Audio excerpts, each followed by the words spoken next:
a part of my why, and this is me being raw and honest, is you know how many times people told me I would fail? How many times people told me I would end up in jail or dead somewhere? Welcome everybody to the Not For Nothing podcast, hosted by the dynamic duo Christopher Michael and Ashley Mayland, where they delve into life, love, relationships, and personal growth. Be sure to tune in every week for a refreshing take on life's most important lessons. All right, so what's up everybody? We're back, joined with B this week. What's going on, B? What's going on? So, how was your trip over here? It was good. It was good. It was great. Yeah, smooth flight. It was a little on the rough side. Turbulent, really? Yeah, I get scared on planes. Like the minute that door shuts, it's so you anxiety. Have anxiety. Like I try to sleep through it. Okay. Yeah. I don't blame. My brother gets anxious on planes, actually. Yeah, I get really anxious. It's like once I see that door shut, it's like, all right, there's no way out of here. Right. But that's why it was perfect because they gave me an aisle seat. Okay. And I love aisle seats because I can get up, I can walk around. I don't feel so like secluded in one little area. Right. You're not isolated and stuck in the corner by the window. Yeah. Especially with the doors popping off these days. Yeah. But it was good. It was easy. I slept on and off. I forgot my neck pillow. So did you? So I was like dozing so off. You're like, I'm like waking up, making sure nobody's looking at me. It's like I can't sleep on planes. I don't know why. No? Nah, I don't know why. I'm just, it's weird. I'm also not a napper. I can't sleep during the day. So maybe that has something to do with it. But yeah, for some reason, I just can't do it. Yeah, I can nap. Brutal. I can nap all day. But I don't take more than 30-minute naps because they say if you take more than a 30-minute nap, it's like your body resets itself. Okay, that makes sense. I literally will set my alarm for 30 minutes because if I sleep anything past 30 minutes, I'm waking up grouchy. And you don't feel like you're dragging after that? I feel energized. Anything after 30, I feel like I'm dragging. Like I feel like I just fell asleep and didn't get to sleep anything. Like that's how I feel. Yeah. Okay. I wish I could. I would happily take 30 minutes sometimes. Yeah, it's not for everybody. Oh, I wish it was. Believe me. My friend Cece, she's the worst with naps. This girl will wake up at 10 o'clock in the morning. Like we'll all go on vacations together. Mm-hmm. And she wakes up at 10 a.m. and she goes, the first thing out of her mouth is, man, I can't wait to take a nap. I'm like, what? You just got up. here. Yeah, you just woke up. You just got here. Like, are you joking? It irks my brother to death because he's such a on the go guy. Yeah. So he was there when she said it, and he's like, dude, I can't fucking how much do you sleep? I can sleep. Yeah, I can too, but it's got to be at night. Like I just can't do it during the day. Yeah. Believe me, I wish I could. I really do. I mean, I don't like to. I do it if I have to, but I don't like to because I feel like I'm not being productive. Right. Yeah. Absolutely. I feel like my time was wasted. But if my body's telling me I need a nap, I'll take a nap. Yeah, it makes sense. Yeah, I listen to my body because I've learned my lesson with that. Like not listening to my body has put me in situations where it's like it forces me to actually rest. Like it's bad. Yeah, especially with everything that I do, like the working out. Right. It forces me. So. Well, yeah, you overexert yourself, and then like you said, you wind up in a position where you're like, all right, now I have to. Yeah.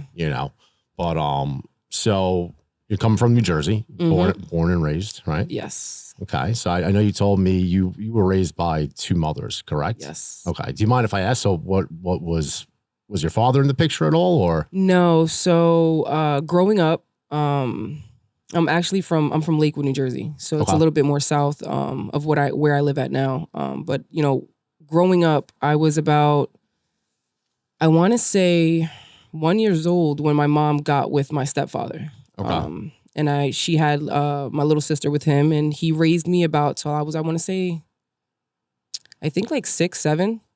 They got a divorce, and then she got with a woman named Mimi, which was the one who raised me. My father was not in the picture. He left to Costa Rica with the person that he chose to be with. Never saw him, never even met him until I want to say I was about 14, 15. Okay. That was actually even the first time I met my brother. Wow. So, yeah. But yeah, I was raised by two women, and she raised me all the way till she passed away.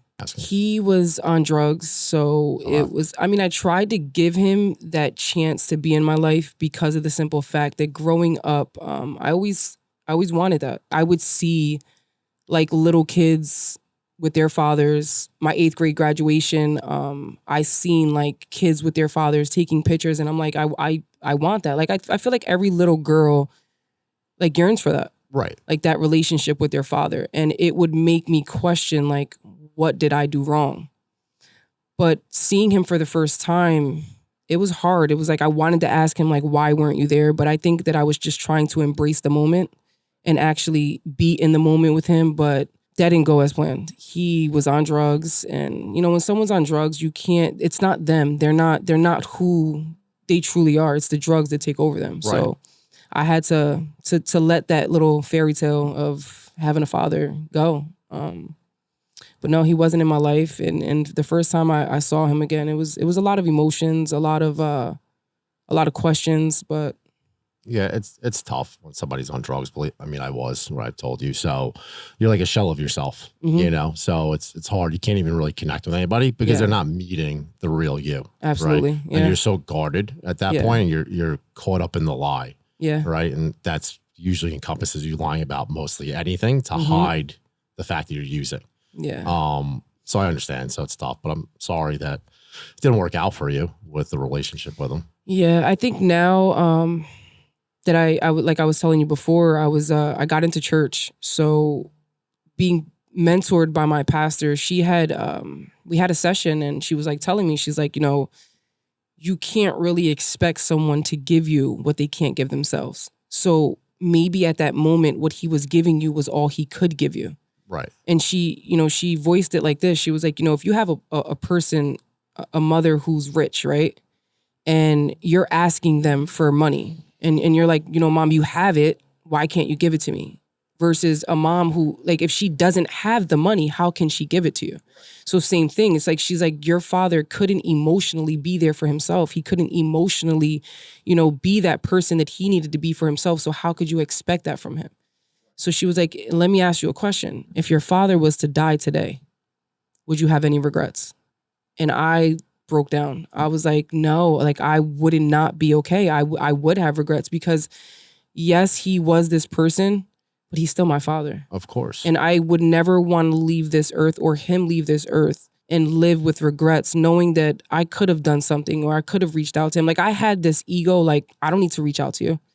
You're my father. You weren't there. You should be reaching out to me, when in all reality, he was actually ashamed to reach out to me. He was embarrassed. So I took the authority, reached out to him, and actually now we text each other, we message each other. It's not the way I want it to be, right? But it's what I can get, and if that's all I can get, then it's what I'll take. Because, like I said, he is my father. He's part of who created me, and absolutely, I have to appreciate what I have while I have it. No, 100%. I mean, like you said, he is your father, and I think a lot of people just take for granted. Some people don't even have parents. So when you have the opportunity to have your parents in your life on whatever level it may be, you should take advantage of it. Short of them being extremely toxic for you and really just dragging you down, then it's different, right? Then you need to do what you do out of self-preservation for yourself. Exactly. But if you can have even a somewhat healthy relationship or just a good relationship with one of your parents, you should always take the opportunity. Yeah, I always tell people that, like, there's certain people that I know that they're like, no, I don't want to talk to my father because of this. And I'm like, yo, you have a father who's present in your life, who does for you. Like, don't take the little mistakes that he makes and take advantage of that. Like, he's human. Like, or even with their moms, like certain people don't even talk to their moms. And I'm like, hey, you have an amazing mom. You're just being selfish for whatever reasons, or you're getting mad because she doesn't like certain things that you do, or that's what parents do. They're there to give you direction, whether you like it or not. Yeah, absolutely. Our parents are there to guide us. Exactly, we become who we are based on how we're raised by our parents. Short of us not having them, they're who determine the person that we inevitably become, right? Yeah. They dictate all of that. They instill morals and values into us. They give us everything, and they raise us the way that they feel, we should be raised. So you can't let pride get in the way of you and any family, really, but especially your parents. Yeah. Right. You only get two of them if you're lucky, right? To have them in your life is a blessing. Yeah. So you need to take advantage of it. Don't let an argument keep you from talking to your mother or your father. Like, it can always be worked out. If you can have an argument with a friend and work it out, you can have an argument with one of your parents and work it out. Yeah. I'm big on that. Like, arguing with someone in general, like, I don't like to argue for that simple fact that tomorrow's never promised. So when I'm having an argument, I'll always try my best to kind of like hash it out. Because it's like, I don't know, tomorrow or even 2 minutes from now, you can leave somewhere and no longer be here. And I'm stuck with the words that I said to you. Like, I don't want that. Like, I don't want that for anyone. There's so many times where I've actually had arguments with my mother.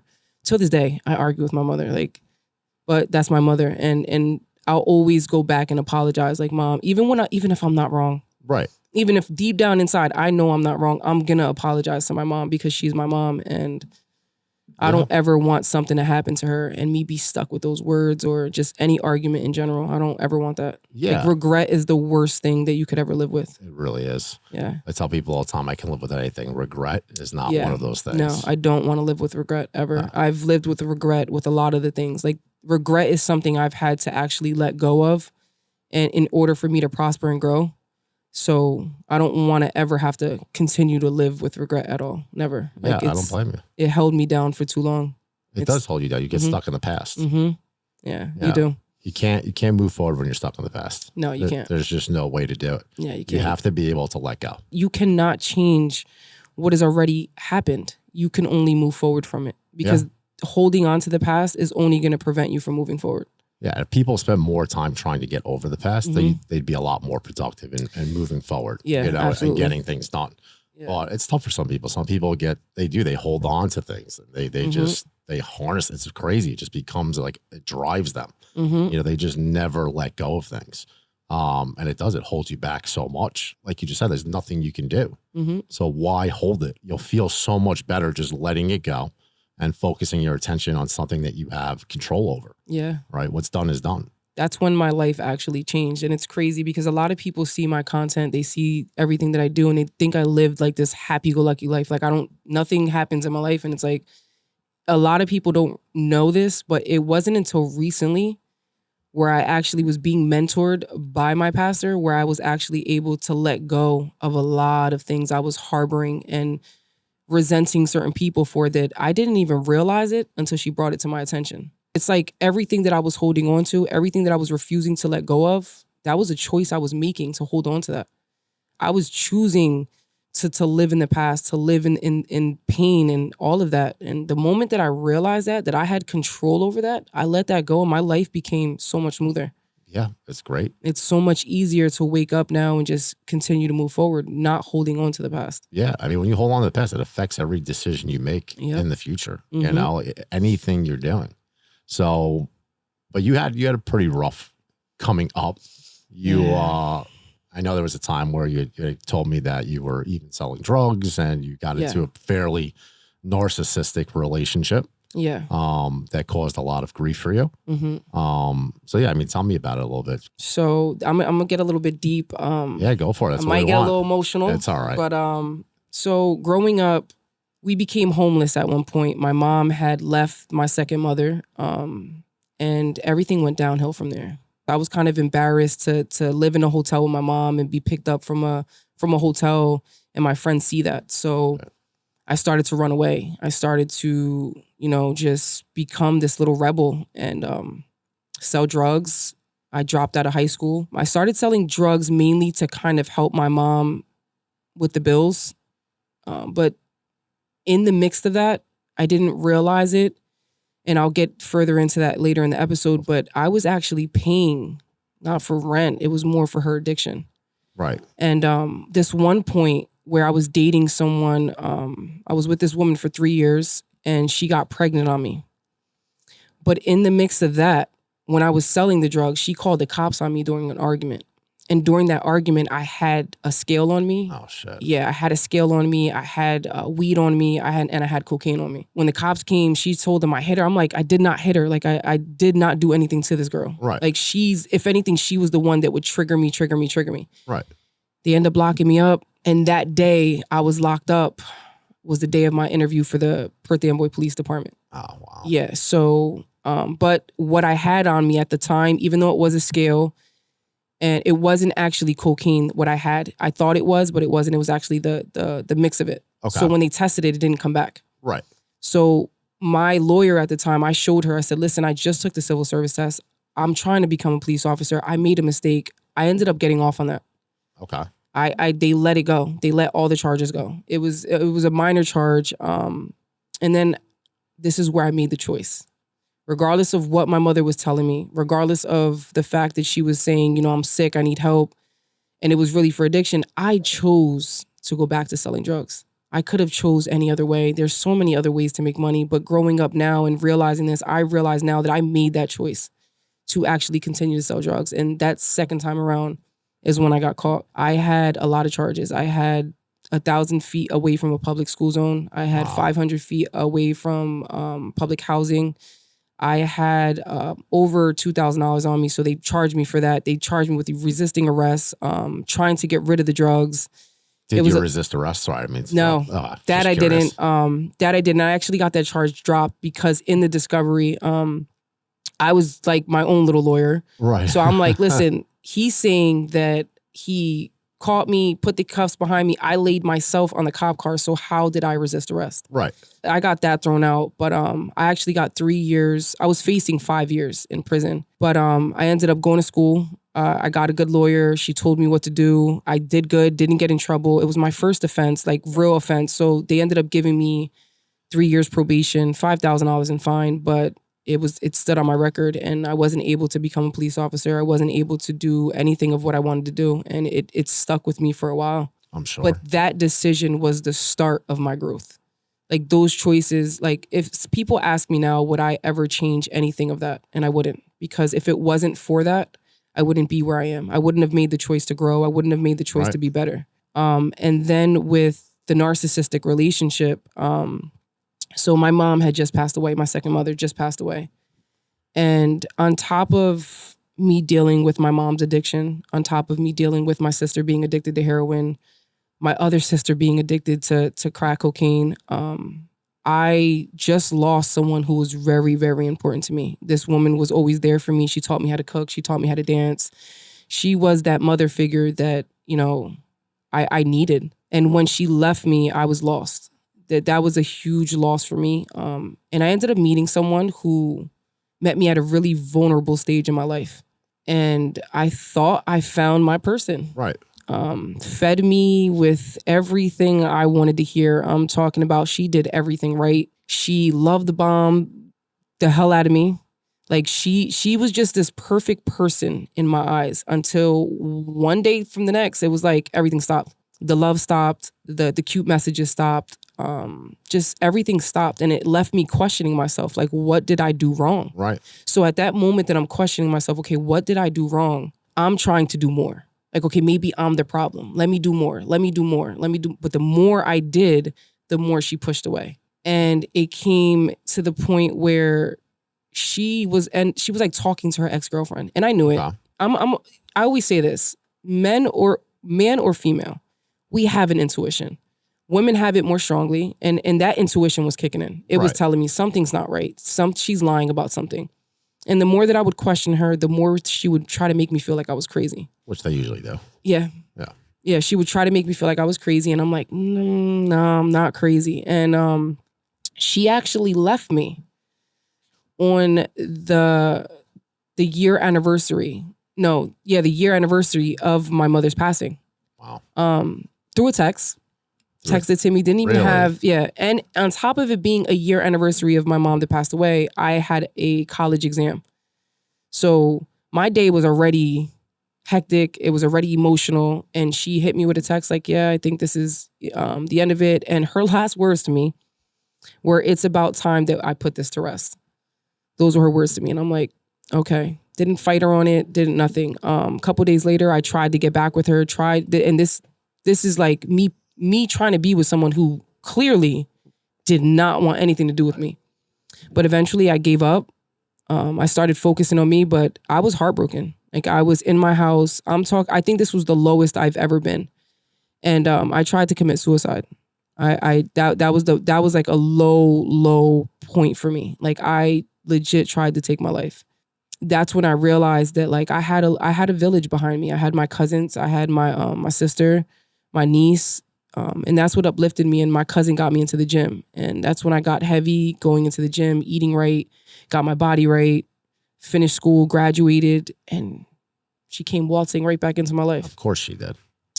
Yeah, she came waltzing right back in, and for some reason, I thought miraculously that she changed.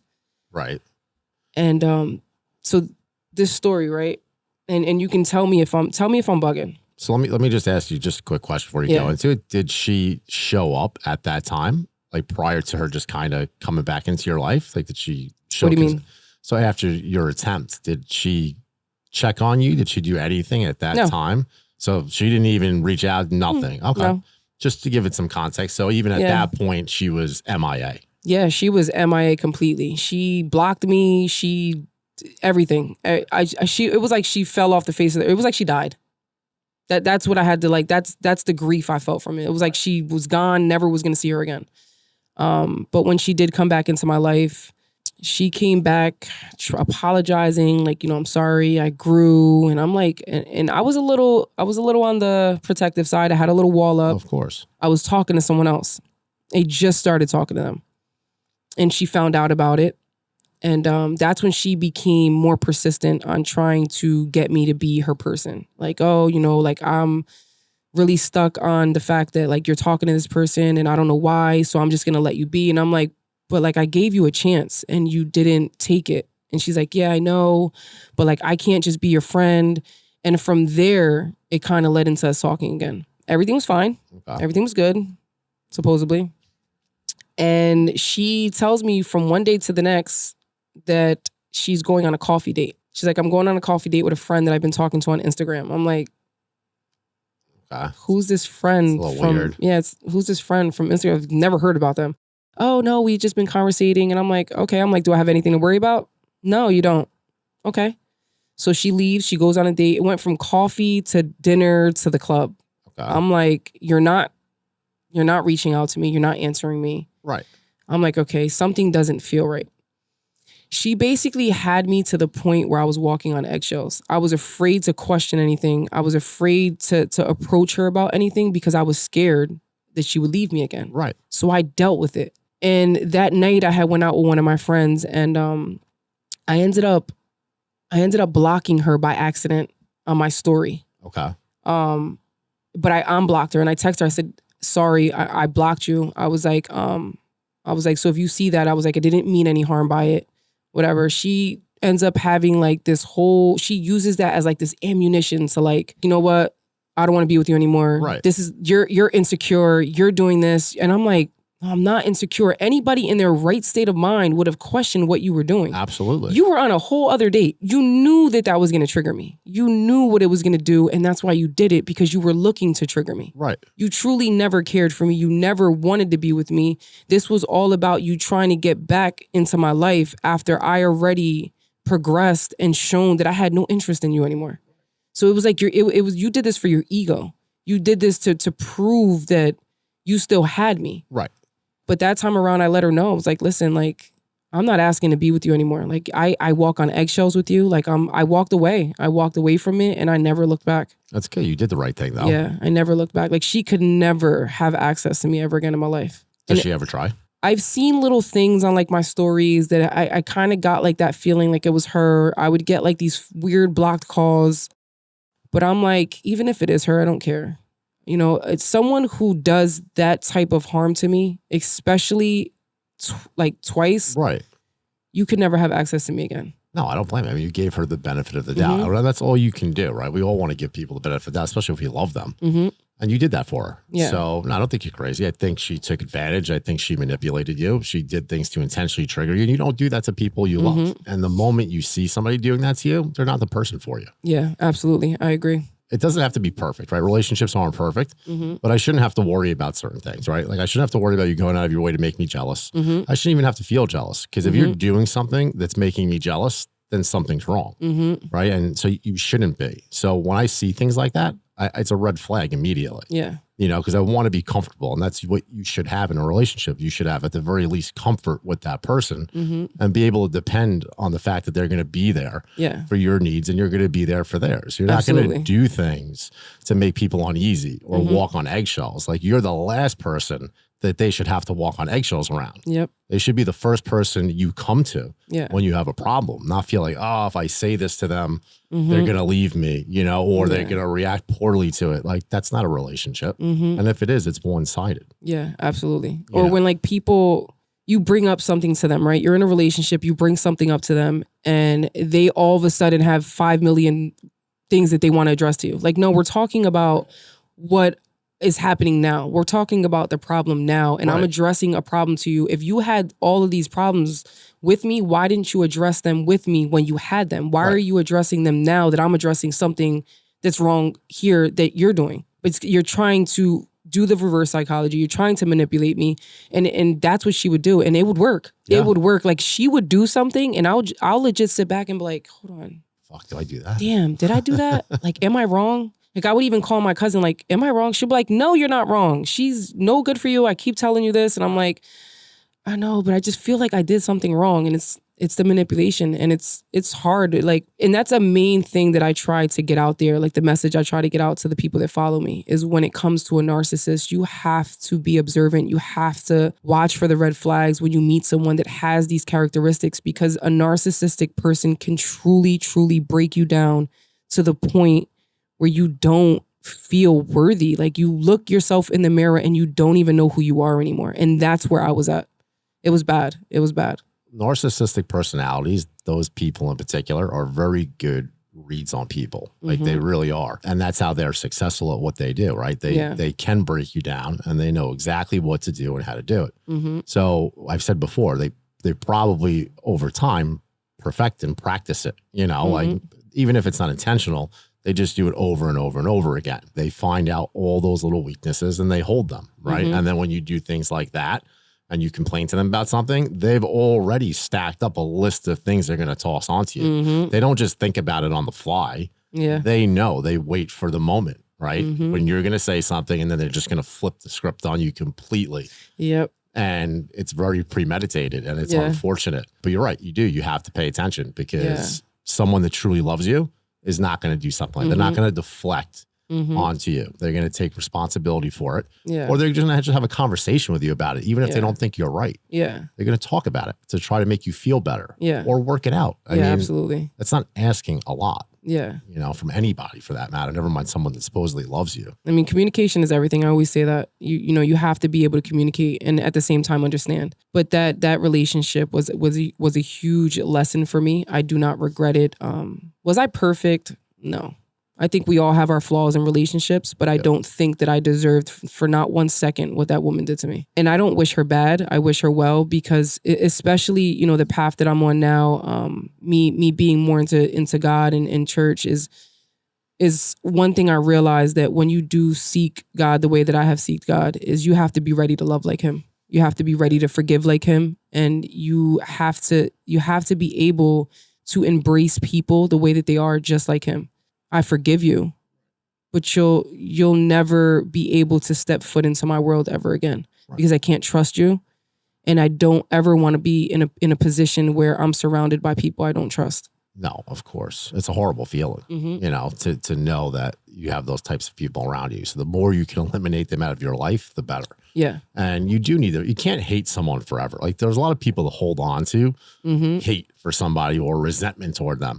I try to tell people, like, it's the most toxic thing in the world to try to hold on to something like that, or to just do it. Like, you have to get rid of it, because for one, you're letting that person live rent free in your head. And why? You don't want them as a part of your life. They shouldn't be or deserve to be a part of your life. Even to hold on to a feeling, such an intense feeling like that about them, they're still a part of your life when you're doing that. So you have to learn to let it go. It's like you're punishing yourself. You know, they're not worth the time that you're putting in to hating them. There's so many more positive things you could be doing, you know, so just cut them off, get rid of them, just like you did. Like, don't give them access in any way, shape, or form, and you'll be better off for it, you know? I always say that, you know, when someone hurts you, you know, it's normal to hurt. It's normal to go through that process of pain, of tears, but you cannot allow that person to, like you said, live rent free in your head, because it's like, you already hurt me. You already shifted everything in my life. I'm not going to continue to allow you to continue to cause this pain inside me by holding on what you did to me. I'm not forgiving you for you. I'm forgiving you for me, because if I don't forgive you, then I'm the one that harbors that pain. I'm the one who has to go through that toxic stage in my life where I'm holding on to all of this pain and it's doing nothing but dragging me down. But at least you recognize that, you know, and you were able to let it go. Yeah. That's good. It's a lot of people, and a lot of people do struggle with it. So, but I have a question for you. So I don't regret anything, right? As much as I'd love to say that I do, and it probably pains certain people to hear me say that, because inevitably it made me the person that I am. So it's very hard for me to regret things.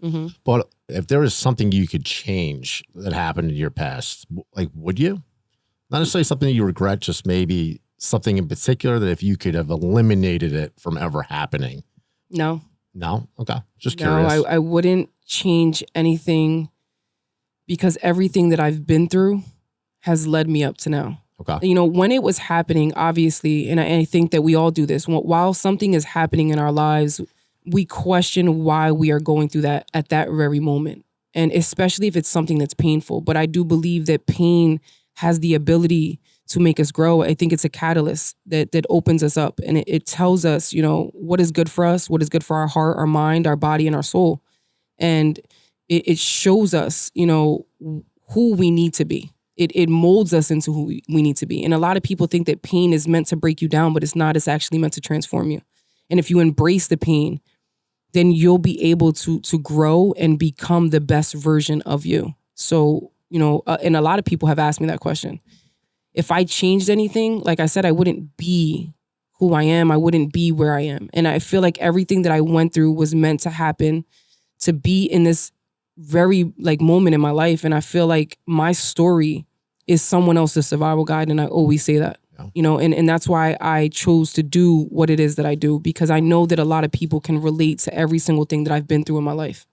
So if I can help someone, and that's what I want to do. And if changing something in my life means that I won't be able to help people, then no, I wouldn't. No, it's a great mindset that you have, honestly. It was when we've talked about this. If you can help even one person, right? Yeah. We said it's more than most people do. So you have to think that way, right? Otherwise, what's the point? Like, what are you doing it for? But let me ask, like, you personally, though, like, what would you say? Like, you've been through a lot. So what do you think in particular gave you the strength to kind of overcome it all and get to where you are today, to being the person that you are? I was born with something inside of me that does not allow me to give up. You can call it my ego, you can call it pride, but I have never been that person that wanted to settle for anything. So I always had this drive to want to you know, progress and be successful.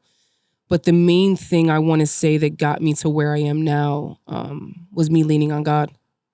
And me realizing that without him, well, I want to say with him, everything and anything is possible. You know, and it wasn't until I walked into that church one day and I broke down, and that was in December. So like I said, people think I have my life all figured out. I don't. I was in pain in December. I was going through it in December. I'm dishing out content left and right, you know, pouring into everyone else, and deep down inside, I was drained. But God actually got me. Like, that was my strength. That was my crutch. That was my everything. That's what was and what is that keeps, like, that's what keeps me going. Okay. So let me ask this though. Just what do you have for the people that have for the people that have a very hard time religiously or leaning into God? People who just are probably never going to be able to do it, but need something to get themselves through. I think that as humans, we all have something or someone that keeps us going, that we look at it, we want to obtain it, or we look at someone and they make us want to keep going. So you have to find your why. Why do you want to succeed? Why are you progressing? And it could even be everything that you've been through in the past. It's like, okay, I've been through all of this. I want to get past this. You know, so it's like taking all of that and finding your why. Like, why do you want to get past it? Why do you want to succeed? Why do you want to keep going? Right. You have to find your why. And I feel like a lot of people don't realize why they're doing it, or why they want to go forward, or why they want to keep going. And it's, like I said, you got to find your why. And not everyone's going to lean into God. I make content all the time about God, and a lot of people don't even like it, comment it. Not everyone is a religious person, and that's okay. But the truth of the matter is he is the one who created us. And if you look at it, like, if you leave it all to him, you'll get past it. But if you do have, if you find yourself struggling with trying to lean into God, that's okay. You know, find a different outlet, find a different purpose. It's not easy, and I think a lot of people think that it's easy. You know, trying to get past your past trauma, your pain, trying to just get to a state in your mind where you're at peace, and it's not. It's hard, and it all comes with healing. You have to be able to heal the broken parts of you. Yeah. And if you're not willing to heal the broken parts of you, then you're not going to get anywhere. And a lot of people run from healing because the truth is it's hard. It's painful. It is. It means sitting with yourself. It means isolating yourself. It means tapping into those painful moments in your life where you don't want to go back to. Once you tap into that, once you sit with yourself, once you do the work, the growth that comes after that, the happiness, the peace, the clarity, there's nothing like it. Yeah, no, I agree. It is tough for people. Though. I mean, I know it's tough for me, right? Like it's tough to sit with yourself and think about those things. You run from them. Most times you're so happy to be through them that you just steer clear of them at all costs, you know, but you can't, like you said, you can't do that. You have to face things head on, right? Like nothing worth doing is going to be easy. And I think, well, I know people struggle with facing those things and reliving them so that they can heal. So, but you're right. It is. It's very tough. And you're right. You need to have a reason to continue to move forward and want to get past those things. Yeah, you got to find your why. You got to find your why. If you don't have a why, then it's like, what are you really doing it for? Right. What's your purpose at You know, that and point? your why can be you. It could be everything that you've been through. You know, you can have people like, for example, me, a part of my why, and this is me being raw and honest, is you know how many times people told me I would fail? How many times people told me I would end up in jail or dead somewhere? My why had to do with, okay, I'm about to prove y'all wrong. Yeah, it's good. I'm going to prove you guys wrong. You guys keep giving me that ammunition to telling me that I'm never going to be anything. I'm going to prove you guys wrong. And that was part of my why. Another why was my mother. You know, my mom, regardless of what life she gave me, I knew it was all she could give me. And at the end of the day, I'm going to be that person that retires my mom. I'm going to be that person who, you know, gives my mom the house and gives her the ability to live happy and freely without having to work. And, you know, she's older already. So that's part of my why, you know, and there's a lot of whys that I have. So like I said, it's finding your why and also doing the work when you're going through it. Like I said, you have to do the work. You can't run from it. Because the more you run from doing the work, the more you run from healing, the more you run from becoming a better version of you, it's going to keep chasing you. Yeah, for sure. It's going to keep chasing you. And you have to really ask yourself, at what point are you going to stop running? Because you're going to get tired eventually. And at that point, you're going to be completely defeated. And then what? What inevitably is going to happen is it's going to reach a boiling point, right? And then it's going to happen at an inopportune moment, right? Where something may be going on that's good for you. And now all of it's going to come rushing in. And instead of having control over it and doing it on your own terms, because it always catches up to you. There's just no way you can live your life without those things catching up to you. So you have to face them and get over them, you know, whatever gets you up in the morning, you know, but a lot of people say it's toxic to try to do things to prove people wrong, but I think that's bullshit. Listen, if somebody says that you can't do something and your motivation to do it is to prove them wrong, great. Whatever fucking gets you through and whatever gets you to the next stage of your life or whatever it is, it doesn't matter. Whatever that reason might be, go for it. And if it's because somebody told you can't do something, good, fuck them. That's the best revenge you can get on somebody. Yeah. You don't need to talk shit. You don't need to go back and forth with people. Just show them. Because in the end, that is going to burn them and gut them more than anything you can say or do to them. Because inevitably they wanted you to fail. Yeah. Right? So be a success. Exactly. Stay quiet because you know what? You don't need to say anything. I always tell people that. I'm like, when, you know, you're going through something, whatever it is, or you have people that are talking down on you or telling you can't do something or trying to like diminish your dreams, prove them wrong by staying silent and moving accordingly. Like just do whatever it is that you need to do to get to that place that you said you were going to get to. Yeah. Because arguing with someone is going to do what? Going back and forth with someone is going to do what? Stress you out. Yeah, it's not going to do anything. You're just giving them more of what they want. They want feedback. They want you to argue with them. They want you to talk crap to them. That's why I say a part of my motivation was, okay, you said I wasn't going to be anything? Okay. I'm going to stay silent. I'm going to let you believe that. Right. But my success is going to speak for itself. My success is going to make you hate me even more. Right. And I'm not going to do anything to harm you. I'm not going to say anything. I'm not going to try to diminish your character. I'm not going to do any of that. Yeah. I'm going to let my success speak for itself. Absolutely. And that's exactly what it's done. Anyone who knows me knows I've come a long way. And I don't say this as like someone who's, you know, this, I think I'm better than anyone. No, I don't. I think that we're all equal. We're all the same. However, I do believe that the person that I used to be is nowhere of who I am now. Like you can look back at my past and think you know me, but you don't know this person now.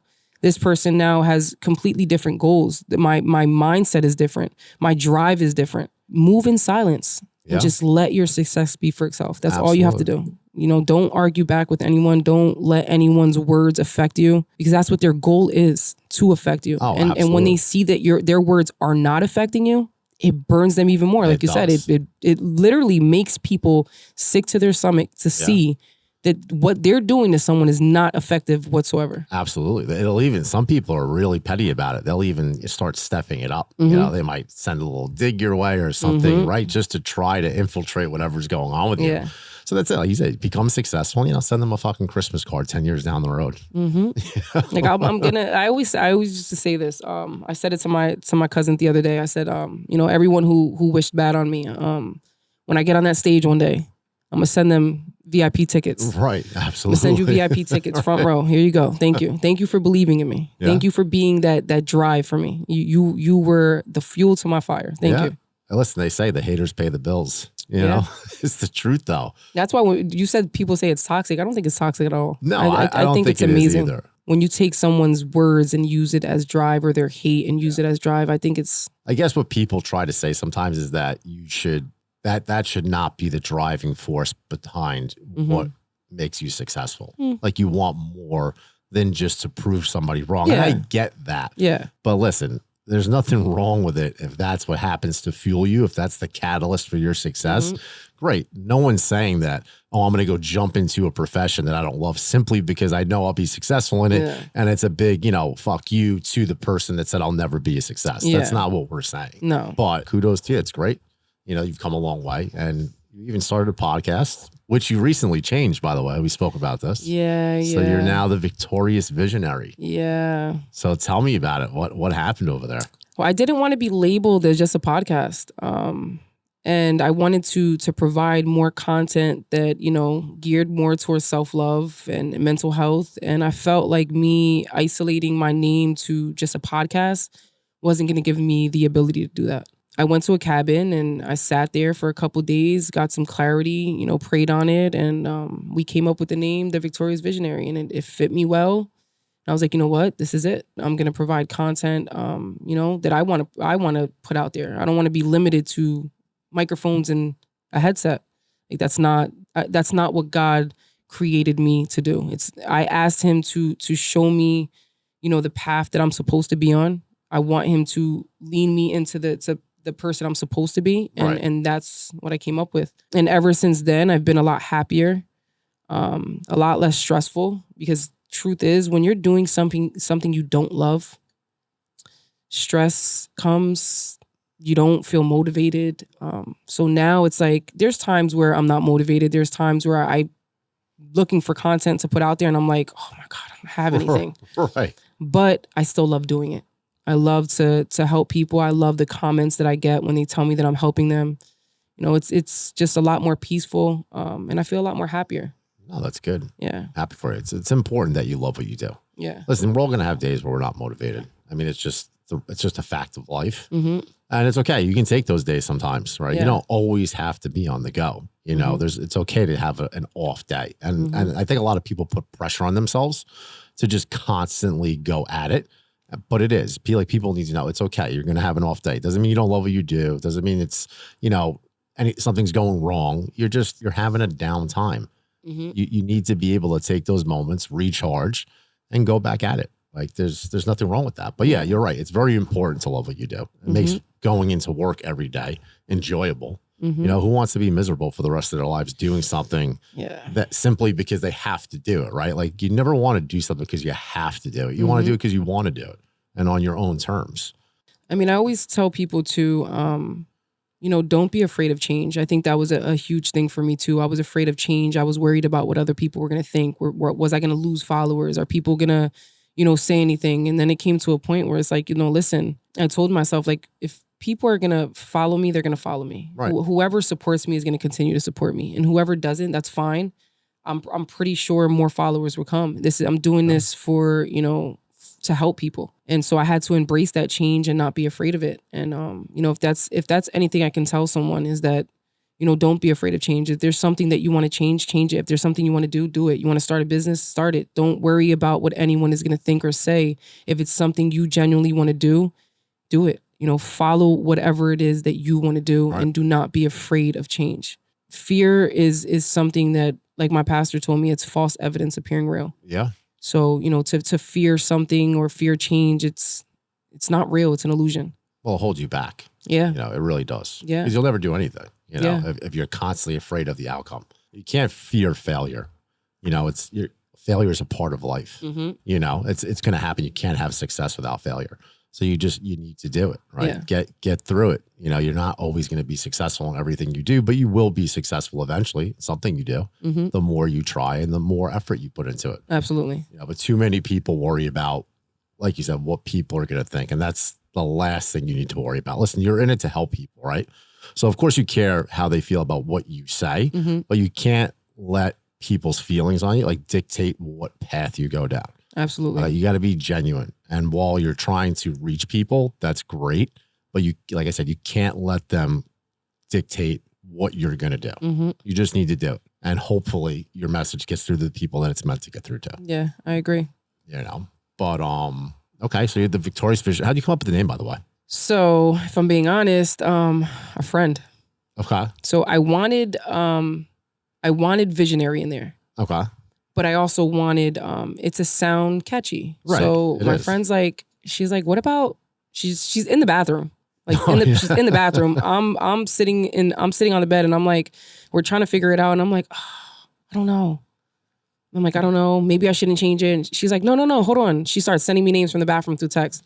Right. She's like, what about this? What about this? What about this? I'm like, no. Then she sends me the Victorious Visionary. She was like, what about that? It's 2 V's. It's catchy. I was like, Right. The minute she sent it to me, I was like, that's it. Cool. I was like, that's it. The Victorious obviously is someone who's overcome a lot of things. You've won. And that's who I've become. Someone who's overcame a lot, who's achieved a lot. And then Visionary is I'm always thinking, into the future. I'm always seeing things in a different way. I always like to just look at things different. And I don't know. I just felt like it clicked. I felt it in my soul. Like I was like, this is it. This is it. That's great. I'd love to see the list of names you were going to use. I have them. It's crazy. I have them in on a notepad. It was a lot. One of them was the mindset mentor. Someone had it. That's actually not bad. Someone had it. He was very successful with the name, so I'm like, I can't take that. And then there was like a guru, but I'm like, no, I don't want guru in there. The other one was Be Inspired, but I used that as my new podcast name. So instead of Nobody Talks Right. About Podcasts, it's now Be Inspired, Which you have on Spotify. which is my first name, the BEA, and then Inspired. So that was one of them. But I was like, no, I don't want that for the name on the Instagram or TikTok. So we stuck with the Victorious Visionary. Yeah, it's a good name though. Thank you. Very catchy. I love your content. Yeah. I always have. Thank you. Especially from when I first reached out to you. So I was excited to have you on the show. I'm excited to be here. Yeah, no, you're a little, you said this, you're a little out of your comfort zone right now. So, I absolutely am, So for those who don't know, I am a shy person. Yeah. I don't like to speak in front of people. And I know a lot of people that are going to listen to this are going to be like, what? What is she talking about? Yeah, for sure. But no, I don't like to like talk in front of people. I'm shy. I lived in fear with this a lot. Right. But I stepped out of my comfort zone because in order for me to grow, I have to let go of fear. Absolutely. And, I can't preach something that I'm not practicing. Yeah. If I'm telling people, let go of your fears and I'm not letting go of mine, how does that look? So this is me proving to people like, listen, like, do you know how, like, I had the jitters getting on this plane. I'm talking to my pastor, like, please pray for me. My sister's like, you're going to be fine. And I'm like, no, I feel nervous. And she's like, you're going to be fine. And it's like, we all go through it, but this was definitely me stepping out of my comfort zone, and me, putting one foot in front of the other and, saying, you know what, screw it. This is what I want to do. And in order for me to keep progressing, this is the first step. Yeah, absolutely. Well, you're doing awesome. How do you feel? I feel good. Good. Yeah, I feel good. See? I think it also deals with the person that you're interacting with too, because if you don't have like a connection, if you can't Right. carry out a conversation, that's another thing. I'm like, what if I don't connect with this guy? Right. What if the conversation gets dry in the mid podcast episode? Right. Like I was telling my friend, I'm like, we spoke on the phone for like a good 20 minutes before the episode. And I was like, I think if there was no connection there, we wouldn't have sit on the phone that long. Like, it would have Yeah. been dry air in that phone conversation. Right, So for sure. Well, it's nice to know that I'm doing my job well. No, yeah. No, you're good. I mean, we have a lot of things in common, like the do. things that you've been through, the things that I've been through. So when you can relate to a person, that It alone helps. is a connection. So It is. It does. And it helps a lot because you're on the same level with somebody, Mhm. right? You know what you're saying to them is not lost on them. hmm And that makes it easier to talk to somebody. And that's just generally speaking with anybody, not even just you and me. But yeah, it's nice to have that with somebody. It's nice to talk to people that can relate to what you've been through, things you're going through. hmm You know, it's comforting in a way to know you're not alone with those types of ordeals. Absolutely. You know? Yeah. And even for me, like with the show, with anything that I do, it's nice. I enjoy letting people know that they're not alone hmm in those types of situations. Yeah. We've all been through our shit. We all deal with it. We all have our way of dealing with it. hmm And just because I might deal with something differently doesn't mean your way of dealing with it is wrong, as long as you're dealing with it, Yeah. facing absolutely. it and, yeah. and getting through it, you know? yeah. But yeah, there's a lot of fucked up shit on social media. We're just talking about this too. It's crazy. Like some of these Red Pill podcasts, just it's the messages. I've never out- even heard of that. What, Red Pill? Mm-mm. Really? Mm-mm. As much as you're online, you never heard of it? What they do is they target typically OnlyFans girls or girls that are a little bit more, I guess, promiscuous Okay. in how they live their life. Mm. And then very premeditatedly, right? They bring them on the show and they know what they're going to do, Mhm. right? But they know that they have something that the girls want, right? The girls want the notoriety. And even though the girls know what's going to go down, they want the follows, right? They want the clicks. They want that notoriety from the show. Yeah. So they still go on to it, but they go on to it. I mean, I guess knowingly, I feel for them. But then these guys will sit there and really dehumanize them for an hour. You can't possibly, as a woman, walk up that show and feel better about yourself because Oh, they that's just crazy. they don't allow it. Yeah, that's crazy. It's wild. Because I mean, I feel like regardless of what a woman does for her life and what she does for a living, she shouldn't be, no, you shouldn't be called like bad for that or, diminished for that or anything like that. You just shouldn't. Yeah. You don't know what their story is. You don't know what they're going through. You don't know why they're doing it. absolutely. I know people who are strippers Yeah. who are amazing people, have very great standards, Yeah. very good morals. They're doing it to pay for their tuition. Yeah, absolutely. Like there's people that just do things in their lives because they need to do it. You don't know what their story is. So to like judge them for that, First off, you should never judge someone based on what they do for a living. Yeah. Ever, no matter what it is. And then the crazier part about it is like these are guys that will sit there and they try to preach like being an alpha male, right?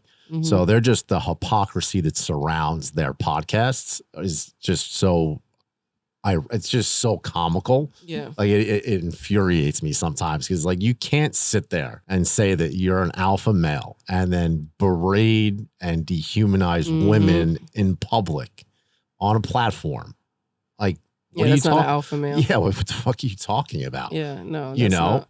it's not at all. Like, and then you want to shit on guys that come back at you because what you're doing to them is wrong. Like you're taking Mhm. advantage of a situation where they need the followers or whatever it is that they're there for. Mhm. But these guys are smart. Most of them are very well educated, right? They have debating skills and interviewing skills, right? So you feel for them inevitably because you're like, fuck, they can't even say anything back to the guys because their reasoning is being so minimized. Yeah. You start to sympathize and you're like, fuck, it's fucked up. Like what they're doing is messed up. hmm Anytime you take advantage of somebody, Yeah, absolutely. you can't say, oh, well, they knew what we were about. So what? That's like meeting someone who knows that you don't want a relationship, but you keep pursuing that person. Right. And then come out and say, well, you knew I didn't want a relationship, but you knew this person was catching feelings. So Absolutely. you don't do things and then say, oh, well, you knew. No, you don't. It doesn't give you the right to do that. No, it doesn't. And you're right. That's a great point, actually. It's the same exact thing, right? Mhm. Because you know inevitably what the outcome is. Mhm. So you're just hiding behind the fact that you like let them know in advance. Yeah. Like you can't do that and call yourself a decent person. Yeah, you like know? I've had situations like that where I will meet someone. Not too long ago, I met someone who knew like I didn't want a relationship, but they would stick around with, I don't want to say fantasy. hope. Yeah, like it's like they had like this hope that I would change my mind. Right. And it's like, no, like if I'm not giving you any type of hope, then don't create none for yourself. Because I'm not giving you any. I'm not giving you false hope. I'm telling you what it is. And my actions and my words are aligning. So, don't take that and think that something else is going to come from it. Right. But when people actually date someone, and I have a friend like this, where I actually told him, I said, listen, you're messing with someone, right? You're telling this person you don't want a relationship. You don't want this, but you're doing things that show them differently. Right. So now when you're doing things that are showing them differently, you're giving them false hope. And now when this person gets hurt at the end, you can't sit there and say, okay, well, I told you I didn't want a relationship. Yeah, you told them, but you are buying them things. You're taking them out on dinner dates. You're saying all these cute little things. You're sleeping with them. What did you think was going to happen? Right. They're human. They're going to catch emotions. They're going to catch feelings. And 9 times out of 10, that's why a woman stays, because they believe, a person's actions. Like for example, that phrase, believe someone's actions over their words, right? So if you're telling me I don't want to be in a relationship, but you're showing me you do, what am I going to be? What am I going to believe? I'm going to believe your actions. Absolutely. So that's why I tell people, like, you can't use that little statement whenever it's convenient for you, because you can't go around doing that. Like you said, you're not a decent human being just because you say, oh, I told them. No, it doesn't matter. You told them, but you're acting differently. Right. 100%. If you want to be decent, you'll leave them alone. Exactly. That's it. Like if you know they want something you can't provide for them, leave them then alone. Just leave them alone. Yeah. You're staying with them for selfish reasons to benefit you. And it's like, you're going to cause this person, pain. They like you. They're going to learn to love you. And this whole time, you know that you can't give them what they need. So why keep them around? Yeah, 100%. And the crazy thing is you can't even hide behind or pretend that you don't know what they're feeling, because we've all liked someone before. So we all know, just because someone tells me something, if they're like you said, they're showing me something different, I'm going to cling on to that hope. We all would. So even though you're saying it, you already know, deep down, you could say it all you want. It's not going to change anything if you're constantly grooming that person for what seems like a relationship is coming their way. But yeah, so it's why everybody does it. I mean, I've done it. I'm not gonna sit here and be like, oh, I'm just this goody two shoes who's never hurt. I've hurt people. Like I've legit hurt people. We talked about this before. I've cheated. I've done things to hurt people. I've led people on, but I've learned from all that. And I know now that that's not okay. You don't do things like that. You don't cheat. If you're not happy, leave. If you know you can't give someone something that they want or need or what they deserve, leave them alone. Absolutely. Because I believe in karma, and karma comes back tenfold. And I've had situations where I've hurt people, and legit, the next relationship I entered, I was completely hurt. Right. And it made me realize, it made me go back to you know what? This goes back to what I did to this person. Yeah. I deserve that. You know what? Learn from it. But a lot of people don't learn. They continuously go through this cycle of hurting people and getting hurt and not realizing that it doesn't stop until you stop hurting people. Right. Stop hurting people. Stop being this cruel person who just lies to people, right? Deceives people, and you'll live a happy life. Just be honest, just be genuine, just be real. And you can't give somebody what they want and what they deserve. Leave them alone. No, absolutely. Well, I believe you attract what you are, right? You really do.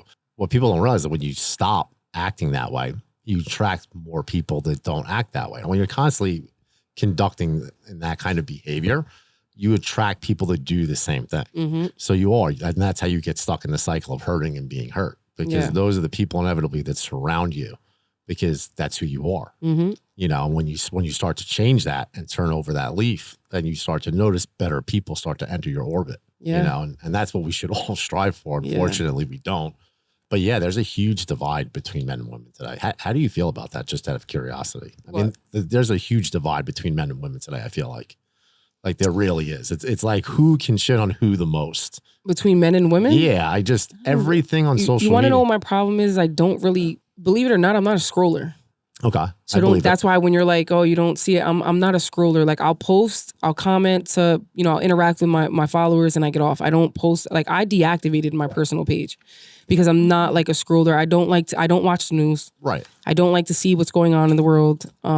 So I don't really see it. Right. Let's just say men and women, and you got women that just today now, they want traditional men, have very untraditional values, which is fine. You can want what you want, but the reality of it is you're probably not going to get it.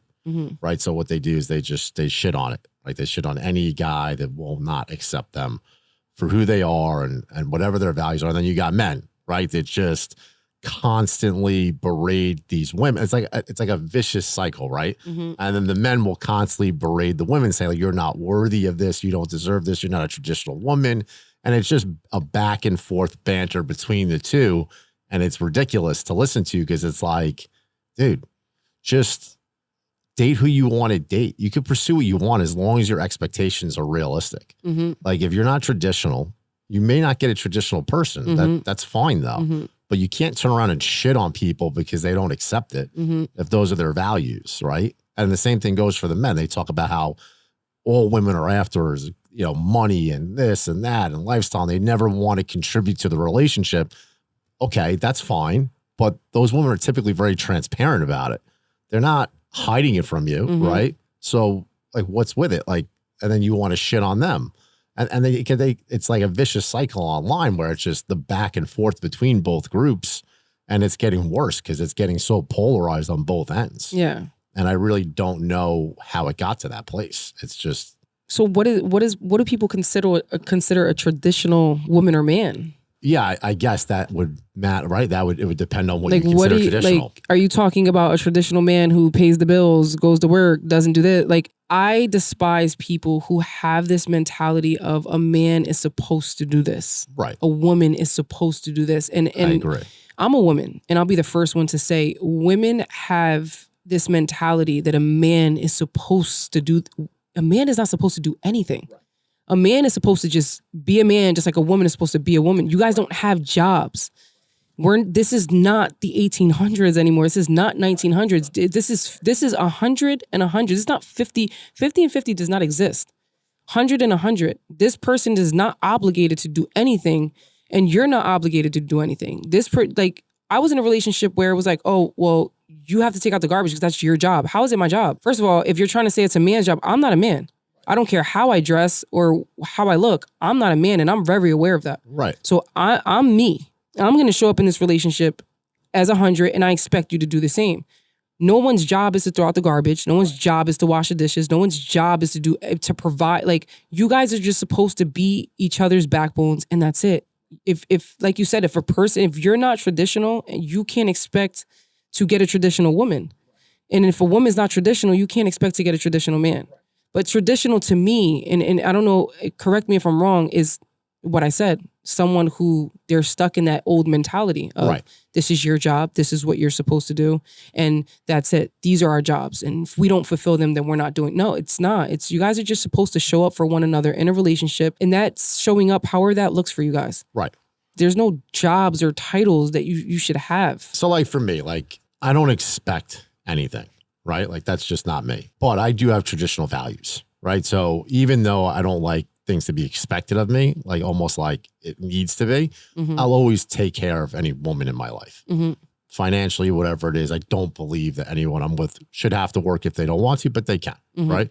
So not everybody might agree with that, but that's just how I am. Now, do I think do I want to be with somebody who just is with me because they expect that behavior from me? No, I want to be able to do it out of the kindness of my heart because I love you. Absolutely. Not because it's something that is my job to do for you. And yeah, to that point, that's basically what's going on right now. Who has what responsibilities? Men should pay for the first date.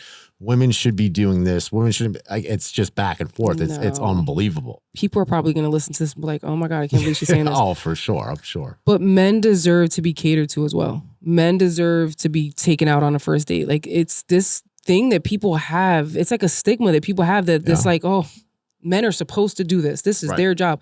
What about the men though? What about their feelings? What about like men, like when a woman comes and be like, oh, well, you didn't get me any flowers, or you have you got, whether a man likes them or not, men deserve things like that too. It's the thought. Men deserve thoughtful gifts. Men deserve to be catered to. Men deserve all of that. Just like, and women absolutely do too. It's not just about it being a male or female. It's about it being a human being who has emotions and they have needs and wants and desires. And I feel like you should meet that regardless if they're a man or a woman. Once again, it goes back to there's no job.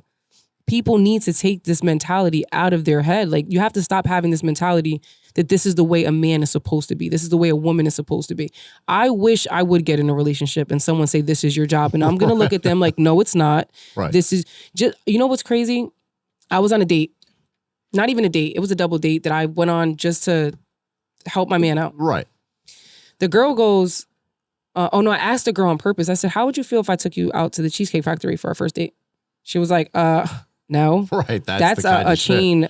I was looking at her like,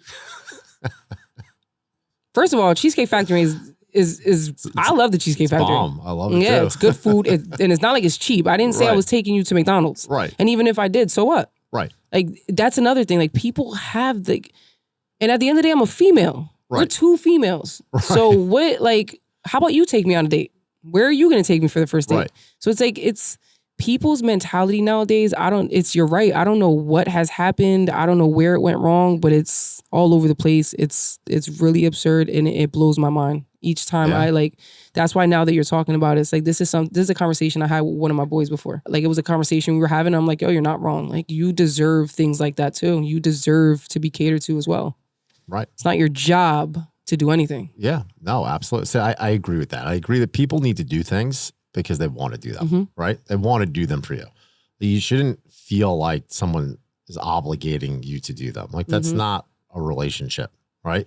And you don't want people doing things for those reasons either. Like, you Yeah. want you don't want to be with someone who's doing it because they feel like fucking the wrath of hell is going to come at them if they don't do it. But them to do it because they love you, Yeah. you know, because they want to see you happy and they want to put a smile on your face. Yeah. Okay. And then, you know, as far as men go, like, listen, if you're not a traditional guy, that's fine.